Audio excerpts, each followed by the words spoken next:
Donc, un petit rappel du contexte, les contrats. Donc, les contrats, c'est vraiment cette pierre angulaire entre les entreprises, de la relation entre les entreprises et les fournisseurs. C'est quelque chose des documents qui sont vraiment très importants, mais c'est à la fois des documents qui sont longs et complexes. Dans ces documents, on peut y trouver des informations cruciales qui vont engager les deux parties sur des années. Et il peut y avoir des risques financiers et juridiques pour diverses raisons, de par les différentes clauses qui sont incluses dans ce contrat.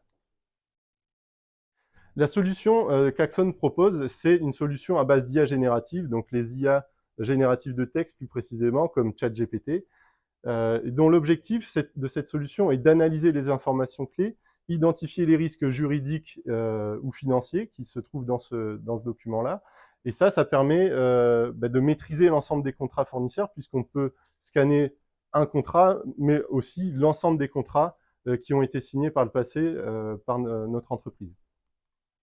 Donc la valeur ajoutée, au final, hein, c'est que les acheteurs sont maintenant capables de prendre des prises de décision beaucoup plus éclairées en interagissant avec un chatbot qui va leur donner les informations clés sur les différents contrats signés. Ça permet de réduire les risques juridiques et financiers et, in fine, de créer une meilleure relation fournisseur, plus longue, plus durable et beaucoup plus sereine. Pour la démo, je vous ai préparé une petite vidéo pour éviter tout problème technique. Donc ici, ce que vous pouvez voir, c'est un contrat qu'on a créé de toutes pièces, puisqu'on ne voulait pas diffuser d'informations sensibles au cours de cette keynote. Mais on a créé un contrat de toutes pièces, donc un document de 3 pages, hein, qui est assez conséquent, et qui contient en son sein une clause qui est particulièrement abusive et qui va pénaliser l'entreprise.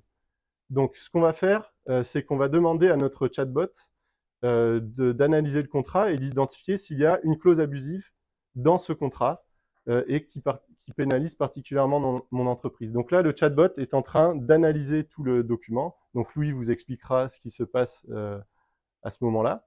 Et là, le chatbot me dit, dans un langage tout à fait compréhensible, qu'il y a une clause qui est potentiellement abusive et pénalisante pour l'entreprise, qui est celle que le client renonce à tout droit de porter plainte ou de poursuivre le fournisseur pour quelque motif que ce soit, même en cas de négligence grave ou de faute intentionnelle du fournisseur. Voilà. Donc là, le chatbot l'a identifié et me l'a mise en lumière. Et donc, ce chatbot-là est capable de répondre à n'importe quelle question. Donc là, juste pour information, je lui demande, est-ce que tu peux me préciser de quel type de service on parle, qu'est-ce que propose le fournisseur? Et il m'explique que ce sont des services d'architecture en mettant le détail qui était dans le contrat.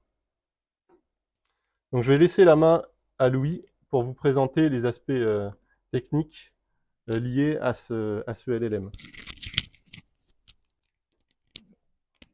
Merci Charles. Et bonjour à tous. Hop.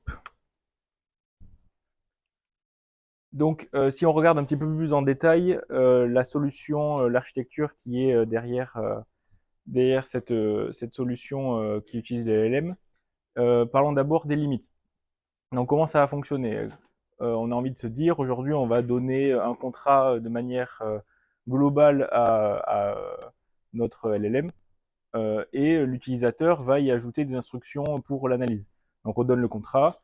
L'utilisateur donne les instructions, analyse-moi ce document, dis-moi quelles sont les clauses abusives. Et ce qui va se passer dans ce cas-là, c'est que ça n'a pas fonctionné. Pour quelle raison? Ça n'a pas fonctionné parce qu'il va y avoir trop de texte. Donc, un LLM, il n'est pas capable de processer une trop grande quantité de texte. Un LLM peut processer une quantité qui est limitée. Ça va dépendre du modèle que vous utilisez, mais on ne peut pas lui donner 100 pages à analyser en même temps. L'autre raison, c'est que même si on arrive à faire rentrer 50 pages, ce qu'on pourrait potentiellement faire avec un modèle comme GPT-4, il va y avoir trop d'informations. L'information qu'on va vouloir extraire et analyser va être noyée dans tout le contrat. Et du coup, le LLM va avoir du mal à nous donner une réponse qui est précise. Donc, quelle est la solution? La solution, c'est d'utiliser ce qu'on appelle le RAG, donc Retrieval Augmented Generation. Donc, comment fonctionne le RAG? Donc, au lieu de donner l'entièreté d'un document, l'entièreté du contrat au LLM, on va le découper en petites parties. Et au moment d'envoyer l'instruction du contrat, pour analyser le contrat, on ne va pas le donner directement au LLM, mais on va le donner à ce qu'on appelle un retriever. Et ce retriever va faire un travail qui est très important, c'est qu'il va aller récupérer les parties du document qui sont intéressantes à analyser en fonction de l'instruction qui est donnée par l'utilisateur. Ensuite, ces parties, elles sont extraites du document et elles sont données à notre LLM qui, lui, va être prompté, donc on va lui donner des instructions particulières pour ensuite nous donner une réponse qui est rapide et précise. Sur la partie prompting, ce qui est très important dans le RAG, on va avoir plusieurs parties, 3 parties exactement. Donc on va avoir le prompt system, où on va définir ce que doit faire le LLM, quelle est sa tâche pour le mettre dans le contexte. On va lui donner ensuite les différentes parties du contrat qui ont été extraites par notre retriever juste avant. Et enfin, on va lui donner la question. Quelle est la question, quelle est l'instruction qu'on a donnée au LLM et à quoi doit-il répondre en utilisant le contexte, donc les parties du document qui ont été extraites. Donc si on rentre un petit peu dans le détail, par exemple, ce que vous a présenté Charles précédemment, c'est la question, est-ce que tu peux me dire quelles sont les clauses abusives qu'il y a dans le contrat et qui pénalisent mon entreprise? Dans ce cas, le prompt system pourrait être, donc tu es un responsable juridique de département achat, tu es l'expert de l'analyse de documents fournisseurs, et ton objectif est d'identifier les clauses potentiellement abusives dans un contrat fournisseur qui vont impacter ton entreprise. Donc, cette façon de faire avec un prompt system, ça va permettre au LLM d'avoir un plus grand contexte dans la tâche à effectuer et d'avoir une plus grande précision dans la réponse qu'il va nous apporter. Donc, si on regarde un petit peu plus de manière globale sur l'architecture de la solution, donc comment ça va fonctionner? On va avoir un utilisateur qui va envoyer l'analyse, donc une instruction de contrat via une interface web qui sera interfacée avec un code Python. Ce code Python va récupérer les bonnes parties de document avec notre retriever, qui sera elle-même envoyée au LLM de manière promptée. Donc notre modèle avec qui on va interagir via une API va nous retourner une réponse justifiée que nous allons réafficher sur l'interface utilisateur comme un chatbot classique, comme vous l'a montré Charles précédemment. Donc si on parle un petit peu des conclusions sur l'utilisation de ces technologies, donc ce qui est très intéressant avec ça, premièrement, c'est qu'on va pouvoir processer une très grosse quantité de données. On pourrait imaginer processer un document qui fait 1000 pages, parce qu'au final, on va avoir un retriever qui va aller récupérer les bonnes parties, donc on n'aura pas besoin de donner 1000 pages à notre LLM. Donc c'est très utile pour traiter une grande quantité de données et en extraire très rapidement de la valeur. Le deuxième point, c'est le prompt engineering. On voit que le prompt engineering, dans ce genre de solution, est très important et peut être très puissant s'il est bien maîtrisé. Parce que ça permet de mettre notre LLM dans de bonnes conditions, de le spécialiser, de lui expliquer une tâche et qu'il arrive à effectuer des tâches qui sont complexes et précises.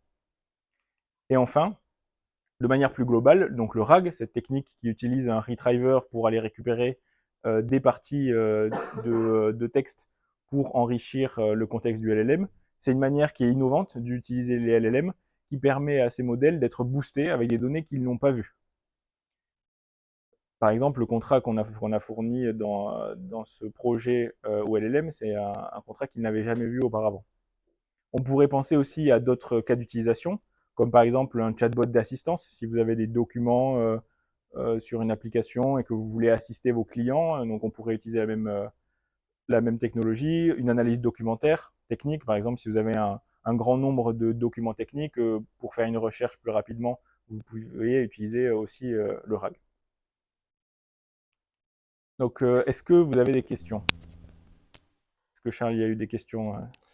Merci Louis. Non, pour l'instant, il n'y a pas de questions sur le chat. Donc, n'hésitez pas, hein, si vous en avez, que ce soit au niveau technique ou au niveau de l'utilisation des IA, des questions plus larges, n'hésitez pas, on se fera un plaisir d'y répondre.